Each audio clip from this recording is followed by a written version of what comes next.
எனது அருமை கேப்டன் தொலைக்காட்சி நேயர்களே, இந்த நலம் தரும் நம் ஜாதகம் என்ற தலைப்பின் கீழ் உங்களை சந்திப்பதில் மிக்க மகிழ்ச்சி.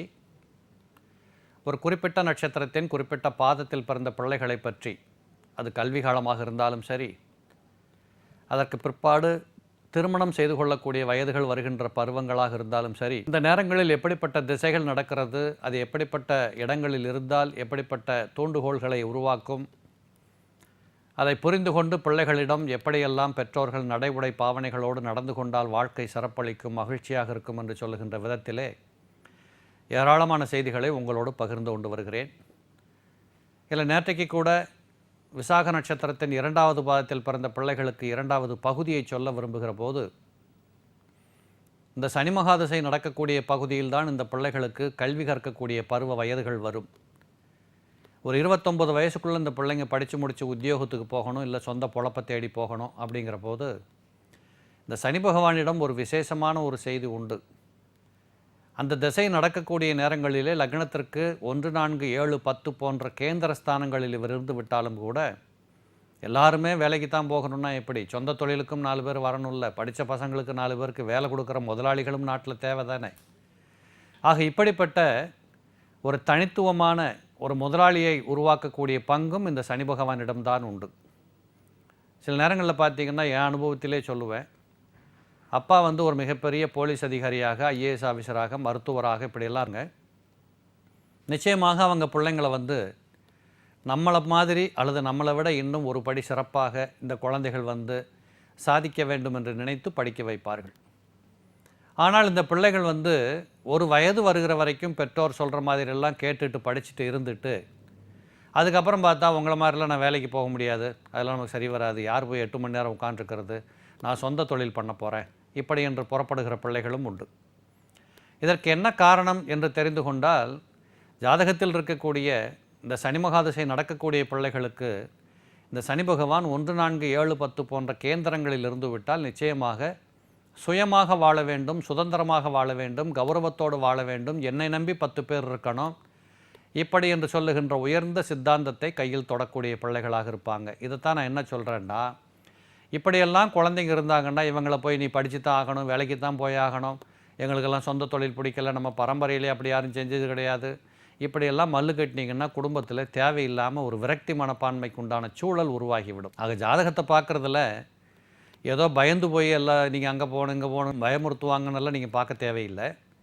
உண்மையாகவே ஒரு ஜாதகத்தை எடுத்து வைத்து தெரிந்து கொண்டு அதில் சில விளக்கங்களை பெற்றுக்கொண்டால் உங்களுடைய மனதில் இருக்கக்கூடிய ஐயப்பாடுகள் போக்கி உண்மையான நிலவரத்தையே தெரிந்து கொண்டால் உங்கள் மனதின் கலவரத்தை துரத்திவிட முடியும். அதற்குத்தான் இந்த ஜாதகம் பயன்படுகிறது என்பதை மக்கள் புரிந்து கொள்ள வேண்டும். அது மாதிரி இந்த சனி மகாதிசை என்று சொல்லக்கூடிய 29 வயசில் பெண் பிள்ளைகளுக்கு திருமணமும் செய்து தான் தீரணும். அப்போ திருமணம் பண்ணுகிற போது நீங்கள் பார்க்க வேண்டியது என்னன்னு கேட்டிங்கன்னா, இந்த சனி திசை நடக்கக்கூடிய இந்த பிள்ளைகளுக்கு இந்த சனியும் புதனும் ஒன்றா இருக்கிற மாதிரி சில ஜாதகங்கள் இருக்கிறத பார்க்கலாம். விஞ்ஞானபூர்வமாகவே என்ன சொல்கிறாங்கன்னா, கணவனும் மனைவியும் மனமகிழ்வோடு கூடி வாழுகிற போது பிறக்கிற பிள்ளைகள் தான் அறிவான பிள்ளைகளாகவும் ஆரோக்கியமான பிள்ளைகளாகவும் இருப்பாங்க. ஏதோ படுக்க போகிறது வரைக்கும் சண்டையை போட்டுட்டு அதுக்கப்புறம் வேறு வழி இல்லாமல் வாழ்ந்துக்கிட்டு இருக்கக்கூடிய பெற்றோர்களுக்கு பிறக்கிற பிள்ளைங்கள்லாம் அதுகளும் அப்படித்தான், வீரியம் இல்லாமல், கொஞ்சம் புத்திசாலித்தனம் இல்லாமல், என்ன செய்கிறோன்னு தெரியாமல், ஏதோ 10 பேர் போனால் நானும் 10ஆவதாக போனேன் அப்படின்னு சொல்லக்கூடிய அளவுக்கு தான் அந்த பிள்ளைகளுடைய கெட்டித்தனம் இருக்கக்கூடியதாக இருக்கும். என்றைக்குமே நம்ம சமூகத்தில் இந்த சாஸ்திரத்தில் சொல்லப்படுகிற விஷயம் என்னவென்றால், நீங்கள் வாழ்வது, நீங்கள் பிறந்துட்டீங்க, உங்களை இனிமேல் நீங்கள் மாற்றிக்கொள்ள முடியாது. ஆனால் நீங்கள் செய்கின்ற திருமணத்தை சார்ந்து உங்கள் ஜாதகத்தில் இருக்கக்கூடிய கோட்பாடுகளை நன்றாக புரிந்து கொண்டு எடுக்கக்கூடிய முடிவுகளை சார்ந்து நிச்சயமாக உங்களுடைய வருங்கால சந்ததிகளை மிக பிரமாதமாக நீங்கள் கொண்டுட்டு வரலாம். இந்த உலகத்தில் கல்யாணத்துக்கு பின்னாடி வரக்கூடிய பிள்ளைகளால் தான் வாழ்க்கை என்று சொல்லக்கூடியதே. ஒரு பேச்சுலர் லைஃபாகவே ரொம்ப காலத்துக்கு ஒருத்தர் சந்தோஷமாக இருந்துட முடியாது. ஏன்னா முதுமை என்பது வந்தே தீரும். ஆக பிள்ளைகளின் மூலமாக பெறுகின்ற இன்பத்திற்போல ஒரு மிகப்பெரிய இன்பம் உலகத்தில் இல்லை. அதுக்கு தான் இந்த ஜாதகப்படி சொல்லுவாங்க, இருக்கிற தோஷங்கள்லேயே மிகப்பெரிய ஒரு தோஷம் புத்தர தோஷம்தான் அப்படின்னு சொல்லுவாங்க. குழந்தைகள் எதிரிகளாக மாறிட்டாங்கன்னா அதை மாதிரி ஒரு துன்பம் இந்த உலகத்தில் ஒன்றுமே இல்லை. இப்படியெல்லாம் வந்துவிடக்கூடாது என்று சொல்லி தான் நம்ம சமூகத்தில் சாஸ்திரத்தைப்படி, ஜோதிடத்தின்படி நிறைய விஷயங்களை சொல்லி வச்சுருக்கிறோம். அது சில பேர் ஃபாலோ பண்ணி அதன்படி சரியாக வருவதும் உண்டு. சில பேர் தெரிஞ்சுக்கிட்டு அதை மீறி போய் கஷ்டத்தில் மாட்டிக்கிறவங்களும் உண்டு. சரி, இந்த குழந்தைகளுக்கெல்லாம் இந்த விசாகம் 2வது பாதமாக இருக்கிற காரணத்தினால இந்த குழந்தைங்க அந்த 29 வயது முடிஞ்சதுக்கு பின்னாடி பார்த்தீங்கன்னா புதன் மகாதிசை 19 ஆண்டுகள் தொடர்ந்து நடக்கும்.